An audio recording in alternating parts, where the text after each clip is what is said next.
Buenas tardes, buenos días en realidad. Estamos en el 16º Festival LEA y este formato es uno de los formatos favoritos de nosotros y también de nuestro público. Tenemos con nosotros a Isabel Río Novo, nuestra escritora portuguesa invitada en este festival. Y en este café entrevista queremos descubrir un poco más sobre tu vida, tu obra, sobre Isabel, la mujer y la escritora. Entonces, la primera pregunta es, ¿cuándo fue el momento en que descubriste que querías ser escritora? É complicado porque eu acho que sempre soube que queria ser escritora. Eu aprendi a ler muito cedo, eu cresci, era filha única, não tinha irmãos, antes de ir para a escola não tinha muitas crianças com quem brincar, mas via todos os adultos à minha volta, todos a lerem. O meu pai lia muito, o meu avô estava sempre agarrado aos livros e eu sentia muita curiosidade por aquilo que as pessoas estavam a fazer, pelo objeto livro. E aprendi a ler muito cedo e a escrever muito cedo e sempre com a intenção de juntar a minha voz à voz daquelas pessoas que comunicavam comigo através dos livros, portanto desde muito cedo, desde muito pequenina. ¿Y tú crees que para ser escritor hoy en día es necesario ir, por ejemplo, a talleres de escritura? Bom, eu dou ateliês de escritura, sou um bocadinho suspeita. Não acho que seja imprescindível, mas acho que pode ser muito útil. Ou seja, quando algumas pessoas me dizem que são contra os ateliês de escrita, contra as oficinas de escrita, porque o talento, com aquela ideia de que o talento ou se tem ou não se tem, bom, a minha ideia é que todo o tipo de talento artístico se desenvolve e se deve desenvolver, porque quem tem talento para a música vai estudar no conservatório, quem tem talento para a dança vai para uma escola de balé ou para uma escola de dança. E acho que a escrita requer uma prática continuada, que tem de existir também através da leitura. Acho que a leitura ainda é o melhor ateliê de escrita que existe, mas, por que não também através das oficinas de escrita. Cuando va uno a un taller de escritura creativa te dicen, tienes que descubrir tu voz como escritora. ¿Cuándo fue el momento en que descubriste tu voz como escritora? Se é que a descobri. Acho que isso é uma aprendizagem para a vida toda. Acho que se chegarmos a um momento em que pensamos, já descobri a minha voz, já descobri o meu estilo, já descobri quem sou enquanto escritora, isso pode ser muito perigoso, porque a partir daí podes ter a tentação quase de te repetires a ti própria. É evidente que eu acho que depois de alguns anos dedicados à escrita, posso reconhecer algumas tendências, algumas inclinações, algumas coisas até que gosto mais de fazer, mas tenho alguma dificuldade em dizer que descobri a minha voz, senão parecer-me ao fim da linha, não é? Ao fim do caminho e não um caminho que eu quero continuar. Siempre hay un libro al cual uno regresa. Uno siempre tiene un libro, la lectura, los escritores favoritos o los libros favoritos dependen del momento de la vida que uno esté viviendo, ¿verdad? Pero siempre hay un libro al cual uno, o varios libros a los cuales uno regresa. ¿Cuáles son los tuyos? Olha, há muitos, porque ao contrário, por exemplo, converso muito com o Paulo, com o meu marido, que também é escritor, e o Paulo normalmente queixa-se, como muita gente, de o nosso tempo de vida ser curto para a quantidade de livros que ainda queremos ler e que ainda nos falta ler.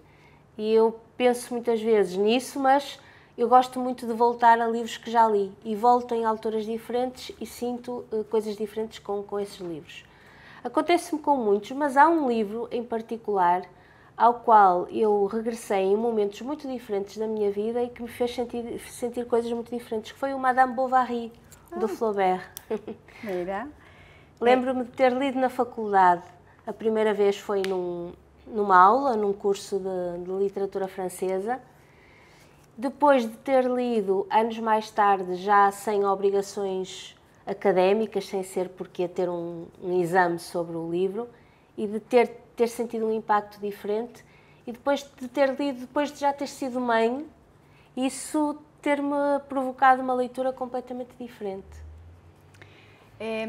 ¿Tienes 3 hijos? Sim. ¿Ellos leen como tú? Não. Y como tu esposo, porque los dos son escritores. Não. Não, leem, são leitoras competentes, são boas alunas nas disciplinas de literatura, nas disciplinas de português, mas não sinto nelas a mesma... No meu caso, quando tinha a idade delas, mas se calhar também tinha menos distrações, menos estímulos, também era muito sozinha, ao contrário delas, e isso também facilitava a leitura. Eu lia sofregamente, eu lia tudo o que me vinha parar às mãos, e elas não. Mas a filha do Paulo, a minha enteada, escreve muito bem. Mira. Sim, escreve muito bem. Los jóvenes de ahora leen menos que nosotros en nuestra época, cuando estábamos creciendo, por tal vez la cantidad de medios sociales, el tiempo de concentración es menor. ¿Tú qué crees? ¿Cómo va a ser el futuro de la literatura con todos estos medios sociales y con la inteligencia artificial que está surgindo neste momento? Acho que a literatura vai, sou se calhar muito otimista, mas eu acho que a literatura vai sobreviver, vai ter um período de adaptação.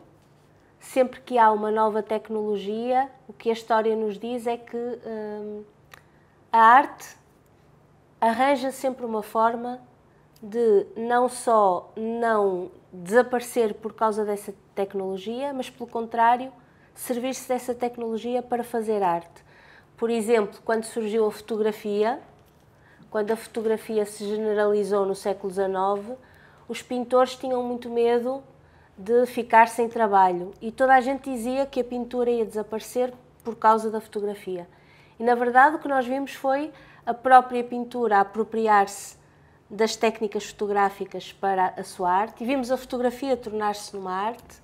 Mesma coisa com o cinema, logo que surgiu o cinema, quase logo, os primeiros filmes foram documentários, mas logo a seguir aproveitou-se o cinema para contar histórias de ficção, e eu acho que vai haver uma forma, certamente, de os escritores do presente e cada vez mais os escritores do futuro se servirem também da inteligência artificial para continuarem a produzir literatura. Vai ser uma coisa diferente daquilo a que estamos habituados, seguramente, mas não devemos ter medo.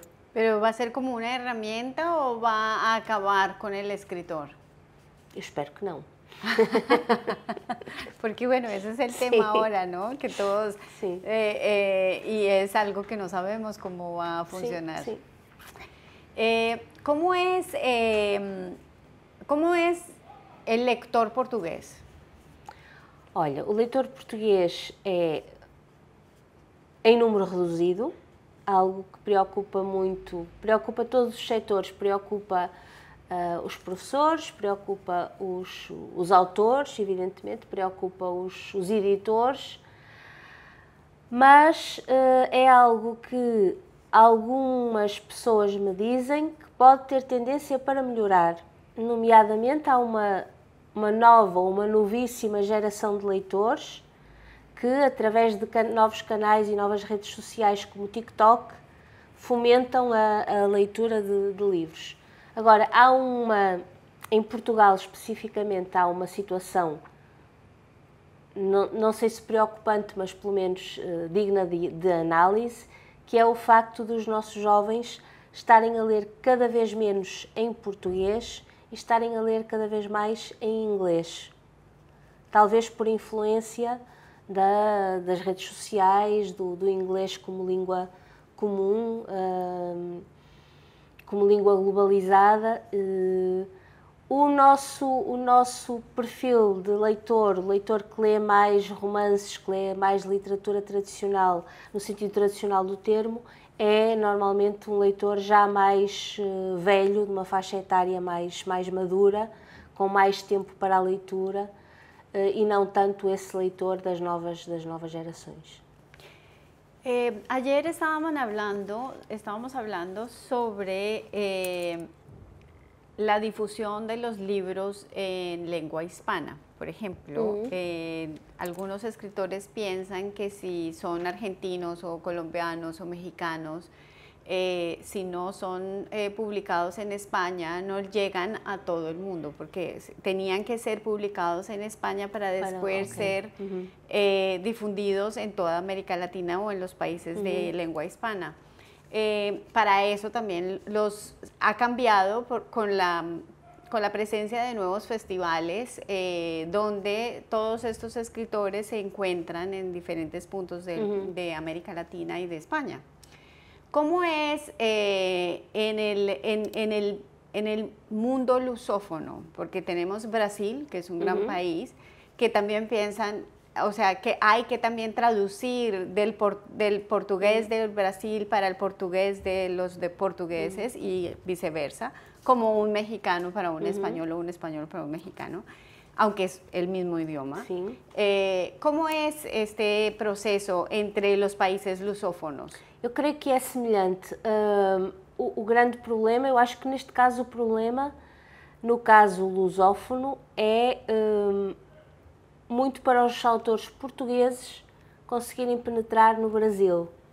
Ou seja, podes ter um livro até de grande sucesso em Portugal, mas é quase obrigatório que ele seja editado por uma editora brasileira. Por isso, quando pensamos nos muitos milhões de falantes de português, é às vezes um argumento um bocadinho falacioso, porque na verdade para o livro ser lido no Brasil tem de ter uma editora brasileira para depois ter distribuição no Brasil. Acho que o grande problema é a distribuição. No entanto, as edições do e-book estão de alguma forma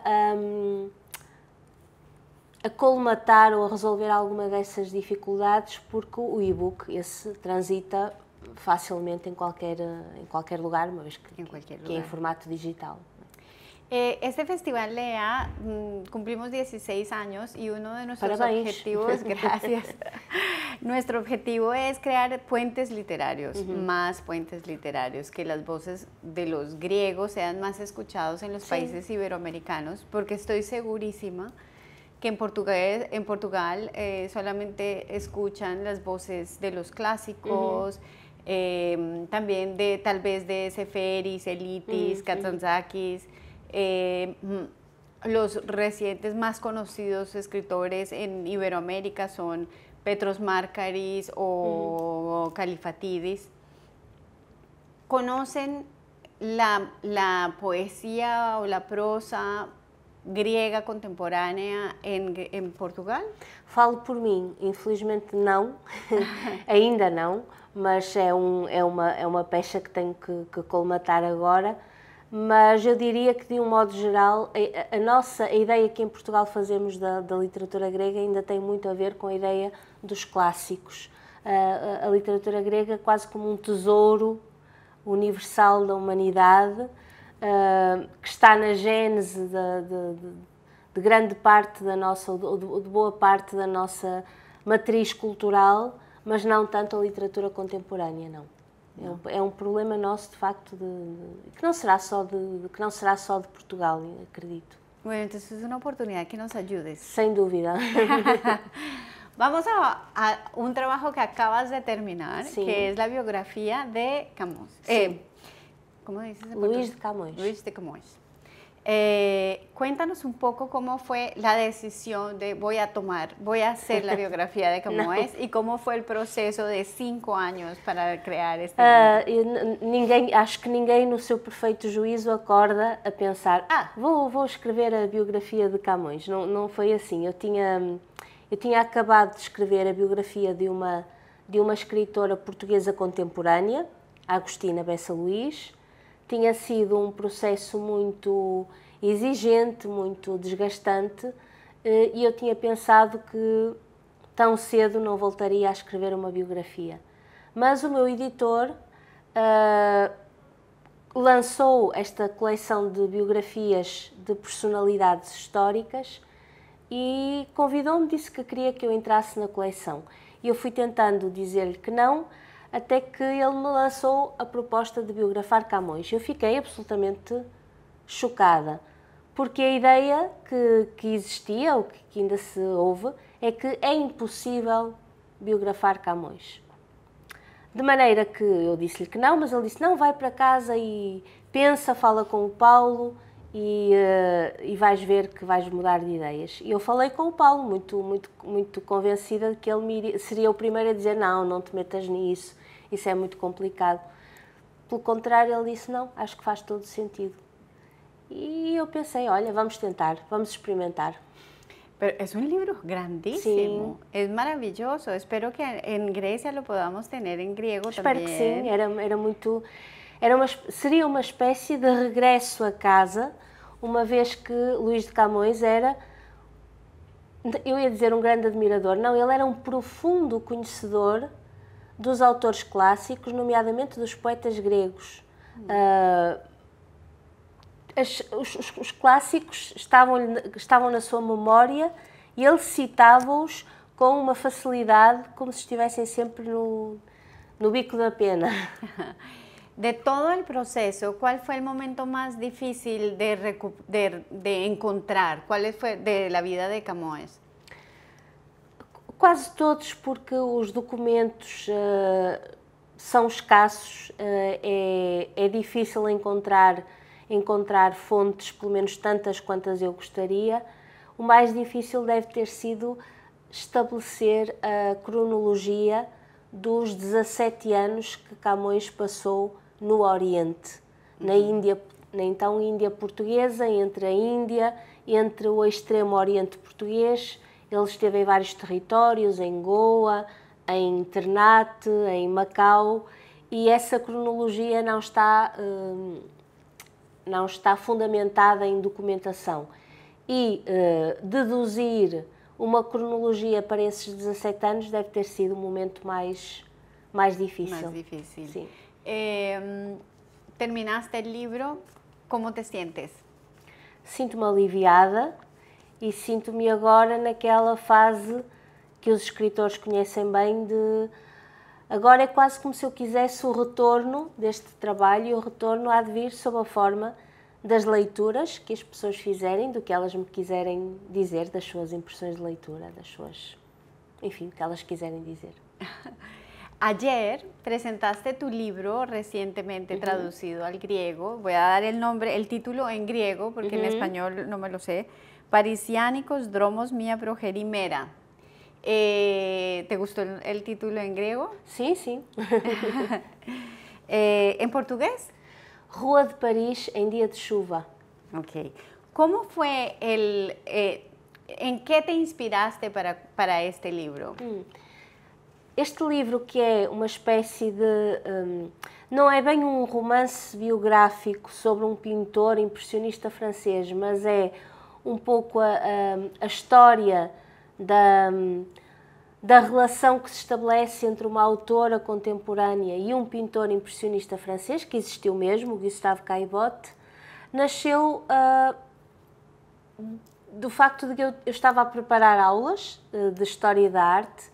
Na minha universidade atribuíram-me essa disciplina que eu nunca tinha lecionado e eu comecei a preparar-me para essas aulas novas, comecei a ler manuais de pintura impressionista e de repente num desses livros encontrei uma referência a este pintor mais ou menos desconhecido, que eu própria só conhecia quase como mecenas, colecionador, como alguém que tinha sido muito importante para a divulgação do impressionismo enquanto movimento artístico, e fiquei fascinada pelos quadros. Um deles é o quadro que se chama mesmo Rua de Paris em dia de chuva, que eu aproveitei para o título do romance e que foi conservado na tradução em grego.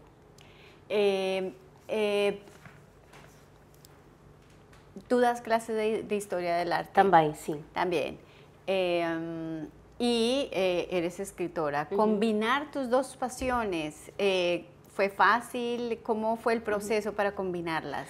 Nem sempre é fácil, sobretudo pela questão do tempo, porque as aulas acabam por ser tempo roubado à escrita, digamos assim, mas ao mesmo tempo as aulas obrigam-me a manter alguma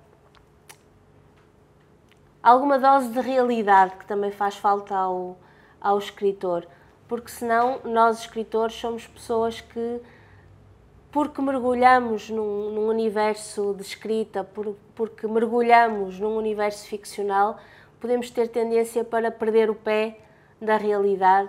E o convívio, por exemplo, o convívio com jovens, porque os meus alunos, claro, são muito mais jovens do que eu, também é bom para manter essa dose de realidade bem em doses generosas. Y el impresionismo como un género artístico, Sim. ¿puede ser también un género literario? Ah, sim. Por exemplo, em Portugal, tivemos poetas contemporâneos do impressionismo que trouxeram algumas características desse movimento artístico para a própria forma como escrevem, pela transmissão das sensações, pelos apontamentos, os traços muito rápidos com que caracterizam as paisagens ou as realidades. É interessante, sim. Suponho que nas outras línguas também tenha acontecido isso. Sí, claro. La poesía es algo que nos une muchísimo como pueblos. Hemos tenido poetas maravillosos de Portugal. ¿Cuál es el poeta contemporáneo que más le habla a Isabel? O poeta contemporâneo de que eu mais gosto? Olha, vou-te falar de um poeta da minha geração, mas que já morreu, que morreu muito novo, Daniel Faria. É um poeta que, não vou dizer que é desconhecido, porque é conhecido, mas talvez pelo facto de ter morrido muito jovem e de ter deixado muito pouca obra, faz-me pensar naquilo que ele teria sido capaz de escrever se tivesse vivido mais anos. De resto, temos bons poetas, mas eu confesso que não sou uma grande leitora de poesia. Eu leio muito mais prosa do que leio poesia. E na poesia sou extremamente, se calhar demasiado exigente com eu espero sempre que a poesia me dê algo de profundamente sublime, e acho que a tendência atual da poesia que prevalece, ou as várias tendências que prevalecem, não vão muito nessa direção. Portanto, neste momento acho que não há nada de errado nisso, simplesmente há uma espécie de divórcio entre os caminhos que a poesia contemporânea seguem e aquilo que eu gosto de ler enquanto poesia. Todo el mundo me pregunta, ¿cómo es la rutina de los escritores? ¿Cómo es tu rutina? ¿Cómo es un día de Isabel? Depende muito, por exemplo, se vai ter aulas ou não, porque se for um dia de aulas, já é um dia em que se tiver tempo para escrever, será no intervalo das aulas. Depois há a vida familiar.